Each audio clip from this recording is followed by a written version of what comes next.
जय सोनारायण विद्यार्थी, good morning, happy new year.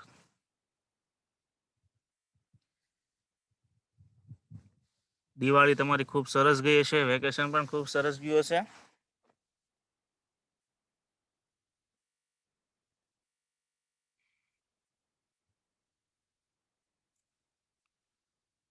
Kalsariya કેટલે પહોંચ્યા હતા?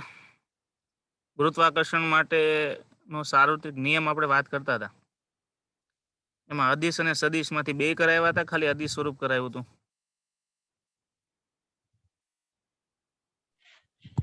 બે કરાવી લીધા હતા।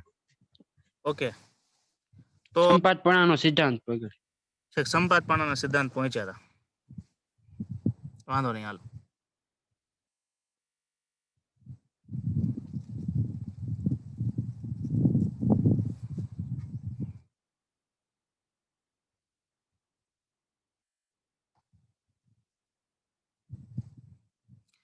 તો ગુરુત્વાકર્ષણ નો સાર્વત્રિક નિયમ કંઈક એવો છે કે બ્રહ્માંડમાં કોઈ પણ દળ ધરાવતા બે પદાર્થ વચ્ચે લાગતું ગુરુત્વાકર્ષણ બળ તે બંને પદાર્થના દળના ગુણાકારના સમપ્રમાણમાં અને બંને પદાર્થ વચ્ચેના અંતરના વર્ગના વ્યસ્ત પ્રમાણમાં હોય।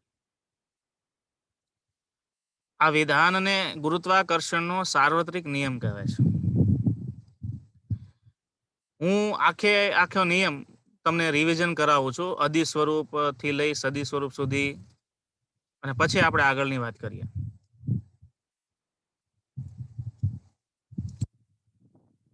હવે એ ગુરુત્વ બળ છે એ દળના ગુણાકારના સમપ્રમાણમાં છે, અંતરના વર્ગના વ્યસ્ત પ્રમાણમાં છે। બંને સંબંધને તમે ભેગા કરો તો એ દળના ગુણાકારના સમપ્રમાણમાં થાય, અંતરના વર્ગના વ્યસ્ત પ્રમાણમાં થાય। સમપ્રમાણતા દૂર કરવામાં આવે તો ત્યાં કેપિટલ અચળાંક જી મુકાય છે। જે જી છે એ સાર્વત્રિક અચળાંક છે, જેનું પ્રાયોગિક મૂલ્ય 6.67 × 10⁻11 ન્યૂટન મીટર સ્ક્વેર કિલોગ્રામ -2 જેટલું બ્રહ્માંડમાં વ્યાપક છે। એના ઉપર તેનું પારિમાણિક સૂત્ર। પછી આ ગુરુત્વ બળ વિશેના થોડાક મુદ્દાઓ આકર્ષી હોય, સૌથી નિર્બળ છે, વ્યસ્ત વર્ગના નિયમ પ્રમાણે છે, એટલે મૂળભૂત કહેવાય, અને બળ છે બંને પદાર્થને જોડતી રેખા પર જ હોય। પછી ન્યૂટનના નિયમનું જે સદિશ સ્વરૂપ છે એ બાર સાયન્સ માટે બહુ અગત્ય, આમ તો અદિશ ને સદિશ આ બંને કુલમના નિયમથી રિપ્લેસ થાય છે। જેમ દળને કારણે, પદાર્થમાં રહેલા દળને કારણે ગુરુત્વ બળ ઉત્પન્ન થાય છે, એમ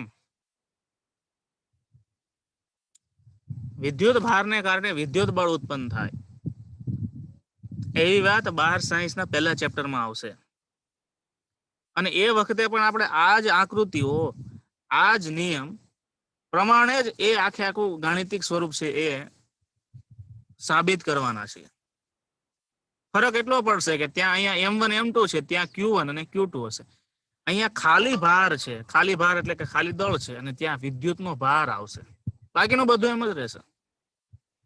એટલે એને ધ્યાનમાં રાખીને અત્યારે તૈયારી કરવાની છે।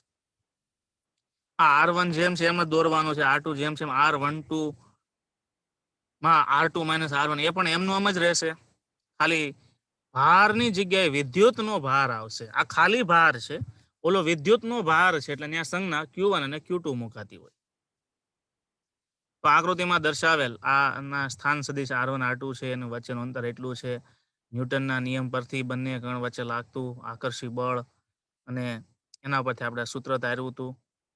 અને આ કેરેટ છે એ એકમ સદિશનું છે, એકમ સદિશને કારણે દિશાઓ અંદર આવી જાય, મૂલ્ય તો એનું જ રહે, એ બધી વાત થઈ હતી। અને સંપાતપણાનો સિદ્ધાંત, એટલે કોઈ તંત્ર હોય, તંત્ર માટે ન્યૂટનનું બળ કેવી રીતે લાગે એની વાત છે।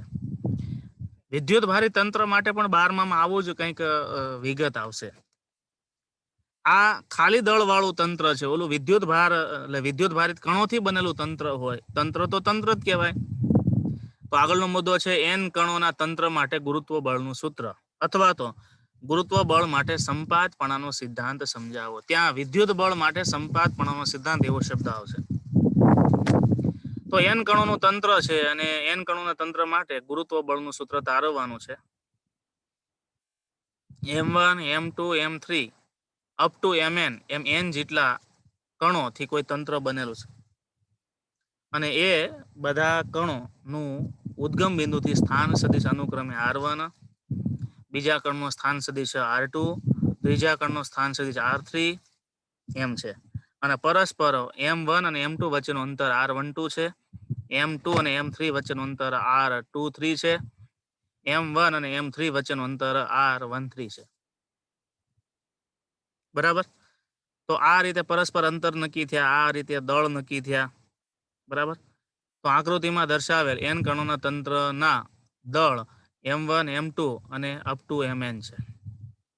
આકૃતિમાં દર્શાવેલ n કણોના તંત્રના દળ અનુક્રમે m1 m2 up to mn છે. એના સ્થાન સદિશ અનુક્રમે સદિશ r1 સદિશ r2 અપ ટુ rn છે. અને પરસ્પર અંતર r12 r13 r23 up to rn-1 અને n, કારણ કે છેલ્લો કણ n છે એટલે પહેલાનો કણ કયો કહેવાય? n-1 કહેવાય. ઓકે. આવા તંત્રની વાત આપણે આગળ પણ કરેલી છે ચાકગતિના ચેપ્ટરમાં. આ રીતે વર્ણન, એટલે વર્ણન છે કોમન જ આવે. કોઈ પણ તંત્ર હોય તેમાં આ રીતે તમારે વર્ણનાત્મક મુદ્દા મૂકવા પડે. હવે આપેલ તંત્રનું કુલ પરિણામી ગુરુત્વ બળ કેટલું? હવે જો પહેલો અને બીજા વચ્ચે ગુરુત્વ બળ લાગે, કારણ કે બે પાસે દળ છે. પહેલા અને ત્રીજા વચ્ચે બળ લાગે, બીજા અને ત્રીજા વચ્ચે બળ લાગે. એમ પહેલો અને ચોથો હોય તો ચોથા વચ્ચે બળ લાગે, પહેલો ને પાંચમો હોય તો પાંચમા વચ્ચે બળ લાગે, ચોથા ને પાંચમા વચ્ચે બળ લાગે. દરેક જોડ બને કે ન બને? એટલે દરેક જોડમાં પરસ્પર લાગતું બળ કેટલું? તો Fg બરાબર F12 plus F13 plus plus up to Fn n-1.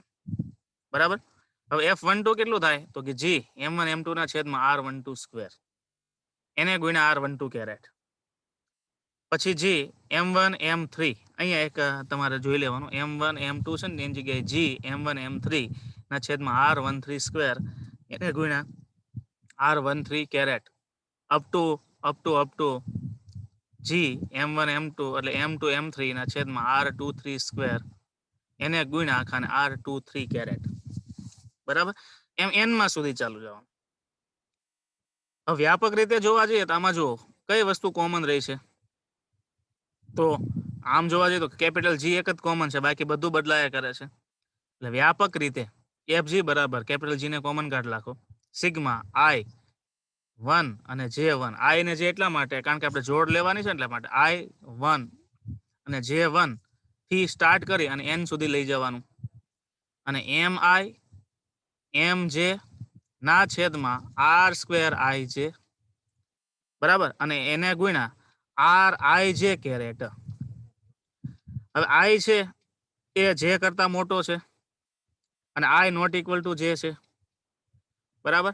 તો આ વ્યાપક સ્વરૂપે આને જો જોવા જઈએ તો વ્યાપક સ્વરૂપે આ સૂત્ર આ રીતે લખી શકાય.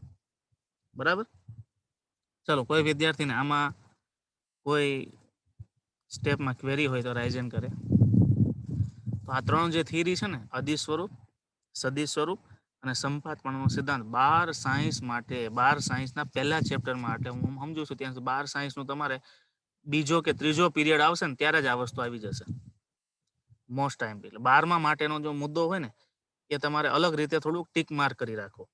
જે મુદ્દો 12માં રિપીટ થાય છે, 12મા માટે ઇમ્પોર્ટન્ટ છે, એ તમારે 12 સાયન્સ એવું બાજુમાં લખી નાખો, આ ઝેરોક્સમાં કે તમારી પાકી બુકમાં જ્યારે લખતા હોય ત્યારે. એટલે તમને થોડુંક વધારે સિરિયસતા રહે કે આ 12 સાયન્સમાં વસ્તુ આવવાની છે અને આ ખૂબ ઉપયોગી છે. બરાબર. ચલો, કોઈ વિદ્યાર્થીને કંઈ ક્વેરી હોય તો રાઇઝન કરશે.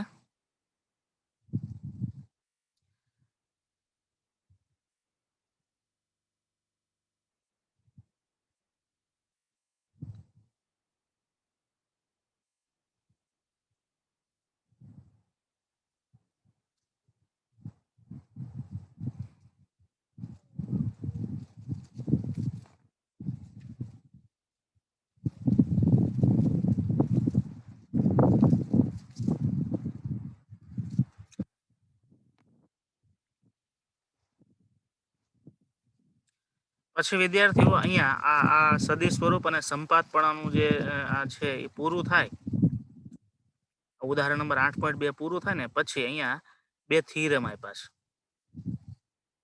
પહેલું નિયમ અને બીજો આ બે થિયરમ આપ્યા છે. એ બે વાંચવાની ટ્રાય કરો તો આ પેલું જુઓ શું કહેવા માંગે છે.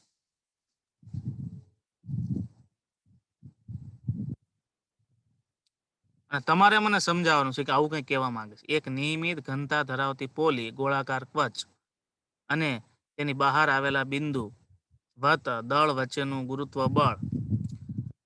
કવચનું સમગ્ર દળ જાણો કે કવચના કેન્દ્ર પર કેન્દ્રિત થયું હોય ત્યારે મળતા બળ જેટલું જ હોય.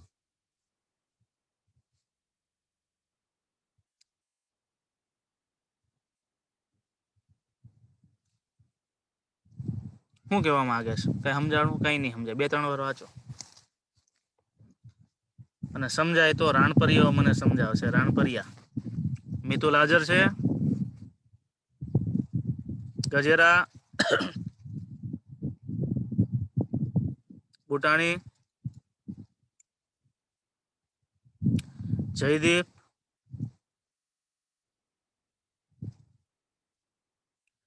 સોરઠિયા. હાલો, જો આ ચાર લાઈન છે ને મને તમારે સમજાવવાની છે. તમારે મને સમજાવવાની છે. તમે કહો સાહેબ આ તો લાભ પાચમનો દિવસ અને આજ જ તમે આ ક્યાં બધું આ સમજાવવાનું કહો છો? હજી તો મગજમાં ફટાકડા ફૂટે દિવાળીના. તમે પાછું સુરસુર્યું કરી દો છો. કલસરિયા શું કહો છો? કઈ સમજાય છે? નહીં સમજાય.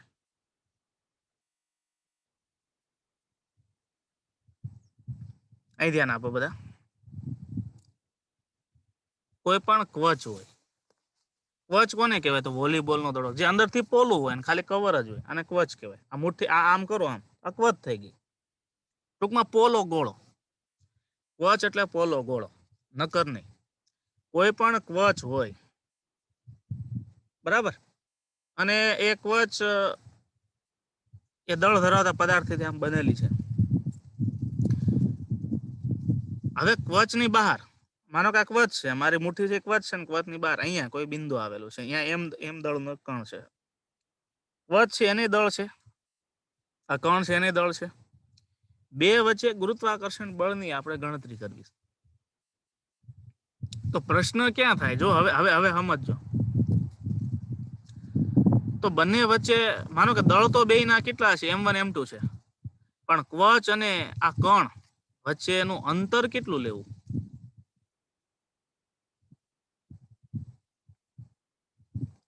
માનો કે આ M દળનો પદાર્થ છે, આ કણ છે, M દળનો કણ છે, આ કવચ છે. તો કવચ પાસેનું દળ કેપિટલ M છે અને આનું સ્મોલ m છે. તો આ બે વચ્ચે ગુરુત્વાકર્ષણ બળની વાત કરવી છે. તો ન્યૂટનના નિયમમાં આ બંને પદાર્થ વચ્ચેનું અંતર કેટલું લેવું? જો તો ખરેખર કવચ હોય, એ કવચનું દળ ક્યાં હોય? તો એની સપાટી ઉપર હોય. અને ખરેખર એનું કેન્દ્ર ક્યાં હોય? તો કેન્દ્ર તો ખાલી જગ્યાએ હોય.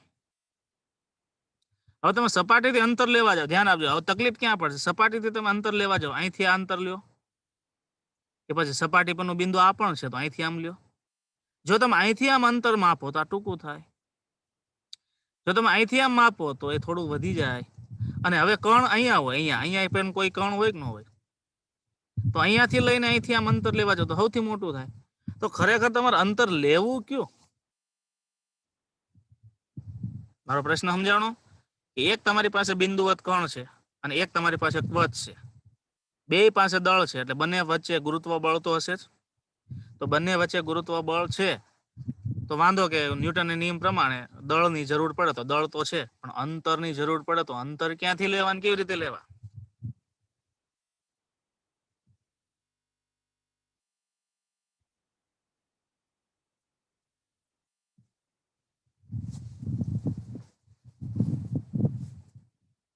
શું કે છે કલસરિયા?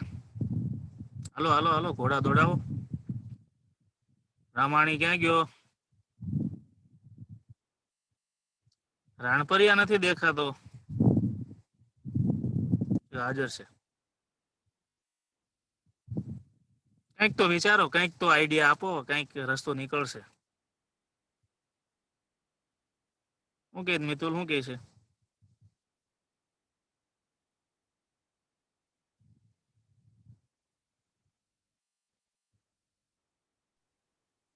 હાલો સાહેબ. હા બોલ. હાલો. તમારો અવાજ છોટી ગયો તો વચ્ચે. હા હવે સાહેબ, તમે પ્રશ્ન હું પૂછ્યો ને કઈ ખબર જ નથી. હવે મારો અવાજ clear હવે આવ્યો. એક મિનિટ, ક્યારે વચમાં આવ્યો?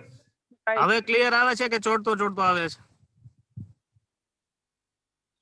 ક્લિયર. એક મિનિટ ઉભા રહો, હું છે ને નેટવર્ક બદલી નાખું, અથવા થોડો ફોન હાઈટ પર મૂકી દો. એક જ મિનિટ પછી પૂછો.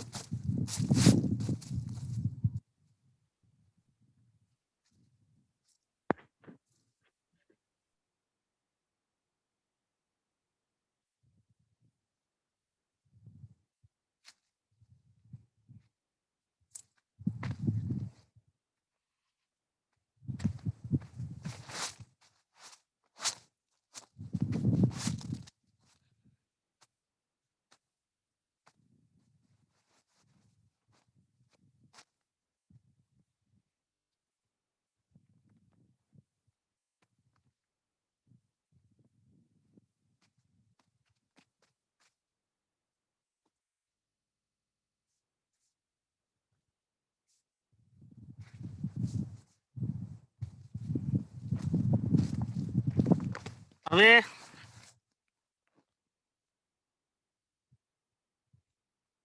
મારો અવાજ આવે છે? રાઇઝન કરો, કેટલાને મારો અવાજ આવે છે? ઓકે, મારો પ્રશ્ન એવો છે, ફરીથી સાંભળો. તમારી પાસે કોઈ એક વચ છે,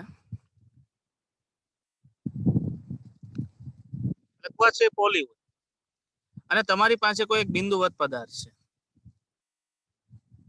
વચનું દળ છે m1 અને બિંદુવત પદાર્થનું દળ છે m2. એટલે બંનેનું દળ આપણે જાણીએ છીએ. હવે બંને પાસે દળ છે, એનો મતલબ એમ થાય બંને વચ્ચે ગુરુત્વાકર્ષણ બળ લાગે.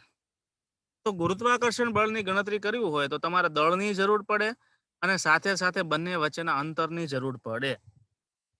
તો અહીંયા તમારે અંતર કયું લેવું? હવે ક્વચ છે, તો ક્વચ માટે તમે જો સપાટીથી અહીં આ બિંદુને ધ્યાનમાં, ક્વચ છે એટલે શું થાય કે બધા કણો તો એની સપાટી ઉપર જ હોય, વચ્ચે તો ખાલી છે. હવે તમે આ કણને ધ્યાનમાં લઈને અંતર લ્યો તો એટલું થાય. તમે અહીંયા કોઈ કણ હોય એને ધ્યાનમાં લઈને લ્યો તો અંતર એટલું થાય. તમે અહીંયા કોઈ કણ છે એને ધ્યાનમાં લ્યો તો અંતર એટલું થાય, અને કોઈ કણ અહીંયા છે એને ધ્યાનમાં લઈ અને અંતર માપો તો એ સૌથી વધુ થાય. તો કયા કણને તમે ધ્યાનમાં લઈ અને અંતરની ગણતરી કરી શકો? ક્વચ માટે, આના માટે બિંદુવત પદાર્થ માટે તો અંતર છે ત્યાંથી જ લેવાય, પણ ક્વચ માટે અંતર ક્યાંથી લેવું ગુરુત્વ બળની ગણતરી કરવી હોય તો? એ મારો પ્રશ્ન હતો. એના જવાબમાં તમને કઈ સૂચનો આવતા હોય તો મને કયો. કેન્દ્રમાંથી લેવાનું. તો મારો પ્રશ્ન એમ છે, કેન્દ્રમાંથી શું કામ લેવાનું? એનું બધું ગુરુત્વ કેન્દ્ર છે ને, કેન્દ્ર એટલે. મિતુલ શું કહે છે?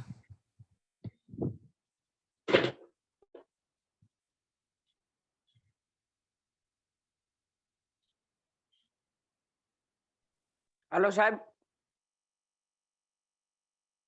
હાલો.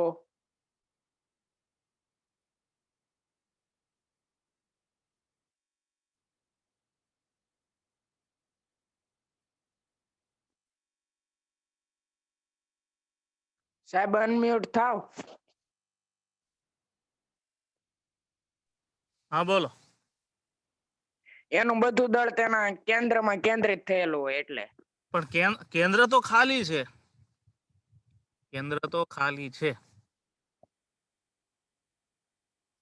તો મારો વાત એ છે કે કેન્દ્રથી શું કામ લેવાય છે?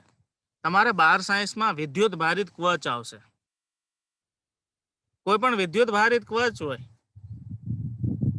અને એની બાજુમાં તમે બીજો વિદ્યુત ભાર મૂકો તો એ વિદ્યુત ભાર ઉપર એક પ્રકારનું બળ લગાડે. તો એમાં પણ ગણતરીમાં પણ અંતર કેન્દ્રથી લેવાય જ છે.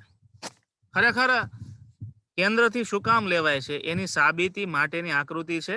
એ લોકો એવું જ કહે છે, બુકમાં પણ એવું જ કીધું કે તમારે આ રીતે તમે ગણતરી કરતા હોય, જો એક નિયમિત ઘનતા ધરાવતી કોલી ગોળાકાર કવચ અને તેની બહાર આવેલું બિંદુવત દળ વચ્ચેનું ગુરુત્વ બળ, કવચનું સમગ્ર દળ જાણો કે કવચના કેન્દ્ર પર કેન્દ્રિત થયું હોય ત્યારે મળતા બળ જેટલું. એટલે એમ કે છે અંતર તમારે કેન્દ્રથી લેવાનું. હવે મારો પ્રશ્ન છે, અંતર કેન્દ્રથી શું કામ લેવાનું? એના જવાબ માટેની આકૃતિ છે. એ કેન્દ્રથી શું કામ લેવું? અહીં ધ્યાન આપજો. બરાબર ધ્યાન આપજો. તો કે આ જે થિયરી છે એ અનિયમિત આકારના કવચ માટે પણ સાચી છે. આપણે તો નિયમિત માટેની જ સાબિતી લઈએ છીએ કે નિયમિત આકારની માનો કે કોઈ દળ ધરાવતી કવચ છે, તો દળ ધરાવતી કવચ નું સમગ્ર દળ જાણો કે તેના કેન્દ્ર પર કેન્દ્રિત થયેલું હોય એવું ગણવામાં આવે. શું કામ? એટલે કે કવચના કોઈ પણ કિસ્સામાં અંતરની ગણતરી કવચના કેન્દ્રથી કરવામાં આવે. શું કામ? એનો પ્રશ્ન અહીંયા ધ્યાન આપો. તમે માનો કે આ સપાટી ઉપરના બે કણ ધ્યાનમાં લ્યો, એક આ બાજુનો કણ અને એક આ બાજુનો કણ, એમ બે કણ ધ્યાનમાં લ્યો. તો હવે જુઓ, આ કણ અને આ બિંદુ વચ્ચે લાગતું બળ એ આ બાજુ આવે. એના બે ઘટકો પાડો. એક ઘટક છે આ બાજુ જશે, એક ઘટક છે આ બાજુ આવશે. હવે એક સામેની બાજુ બીજો કણ ધ્યાનમાં લ્યો, એ બીજા કણને આ બિંદુવત પદાર્થ ઉપર લાગતું બળ આ બાજુ છે. એના પાછળ બે ઘટકો પાડો. એટલે જો બે ઘટકો છે ને એક કવચના કેન્દ્ર તરફ આવ્યા કે નહીં?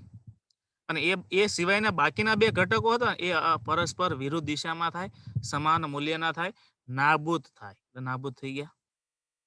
હવે તમે ત્રીજો કણ અહીંયા ધારી લો, અહીંયા કોઈ કણ ધારી લો તો પણ એનું બળ આ બાજુ ખેંચે કે ન ખેંચે? અને માનો ચોથો કણ અહીંયા ધારી લ્યો તો એ પણ આ બાજુ ખેંચે કે ન ખેંચે? એટલે કે ટૂંકમાં પરિણામી બળની અસર કઈ બાજુ આવે છે? કેન્દ્ર તરફ આવે છે. સમજાણું? એટલે ખરેખર તમારે અંતર ક્યાંથી લેવાનું હોય તો બળ છે એ ક્યાં હોય? જોડતી રેખા પર હોય કે ન હોય? એટલે ખરેખર અહીંથી તમારે આમ લ્યો તો જ બળ જોડતી રેખા ઉપર આવે. એટલે પોલી કવચ હોય એની પરિણામી અસર ક્યાં મળે છે? કેન્દ્ર ઉપર જોવા મળે છે. એટલે પોલી કવચ હોય એની પરિણામી અસર કેન્દ્ર ઉપર જોવા મળશે. એટલા માટે અંતર કેન્દ્રથી જ ગણવાનું. ખ્યાલ આવ્યો? કોઈ પણ કવચ માટે. પછી અનિયમિત આકારની કવચ હોય ને તો એના માટે પણ આ સાચું છે. હાલો, હવે તમને આમાં કોઈ ક્વેરી હોય તો મને પૂછો.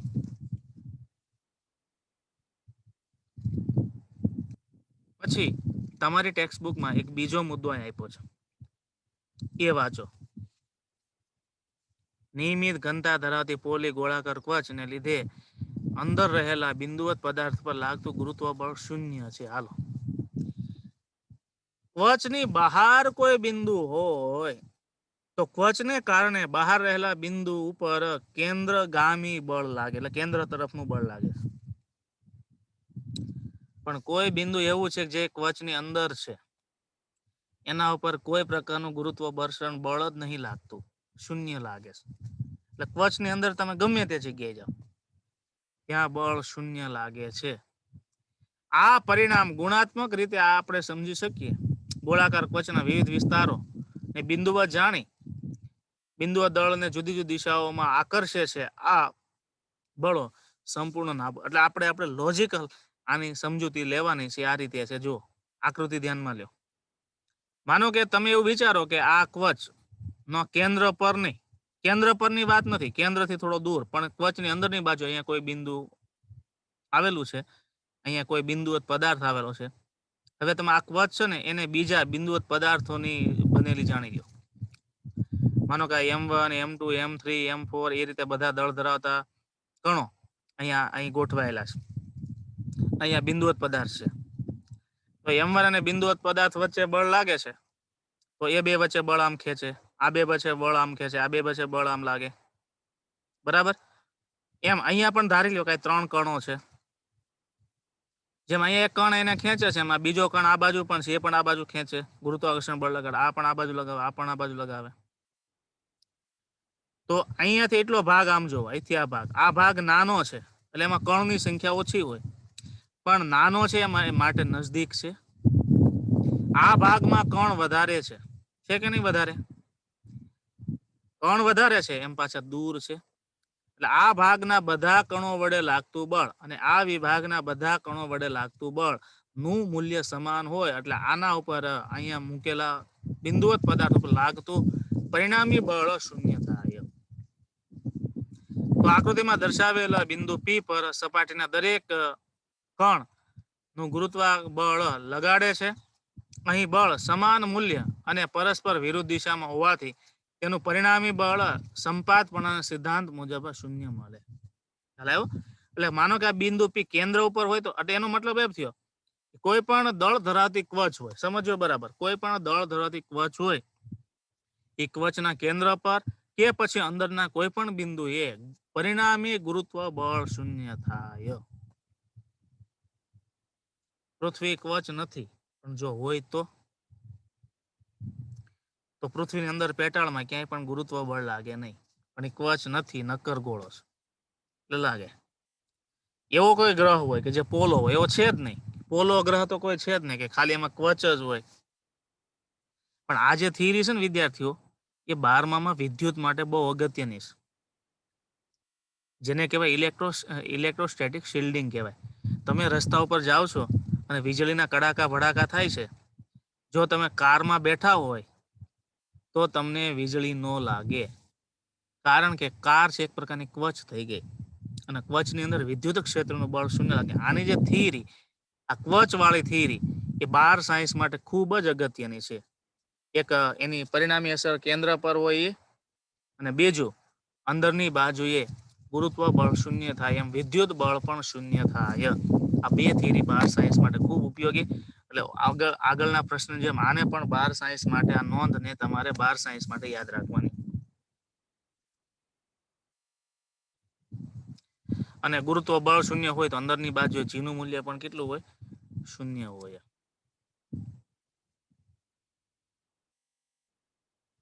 અને કવચની અંદરની સપાટીએ ગુરુત્વ બળ શૂન્ય હોય અને બહારની સપાટીએ ગુરુત્વ બળ મેક્સિમમ. જો એકની એક જ કવચ છે, આ કોઈ બિંદુ છે ને સપાટીની અંદરની સાઈડ હોય ને તો ત્યાં ગુરુત્વ બળ શૂન્ય થઈ જાય, અને એનું બિંદુ જો સપાટી પર બહારની બાજુ આવી જાય ને તો ગુરુત્વ બળ મેક્સિમમ થઈ જાય. આપણે ક્યાં છીએ? પૃથ્વીના કવચ ઉપર છીએ. સપાટી ઉપર જ છે ને, કે સપાટીની અંદર કોઈ ભોયરું ખરીને રહી છે? આપણે પૃથ્વીની સપાટી એટલે સપાટી ઉપર જ છીએ. એટલે પૃથ્વીની સપાટી ઉપર ગુરુત્વ બળનું મૂલ્ય મેક્સિમમ હોય. પછી જેમ તમે ઊંચાઈ ઉપર હાલ્યા જાવ ને એમ જીનું મૂલ્ય ઘટતું જાય, અને ઊંડાઈમાં પણ જેમ હાલ્યા જાવ ને એમ જીનું મૂલ્ય આવશે. આપણે આગળ પણ આવશે, જીની વાત આવશે ને ત્યારે. ત્યાર પછી વિદ્યાર્થીઓ ઉદાહરણ નંબર 2 આવે છે. ઉદાહરણ 1 ક્યાં છે સાબિત? ઉદાહરણ 2 લીધું, 1 આપણે ગણાવી દીધું છે આગળ.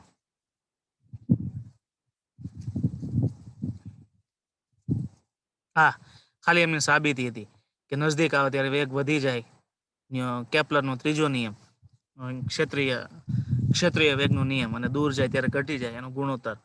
ઉદાહરણ 2 છે, એની વાત આપણે કાલના ક્લાસમાં લઈએ.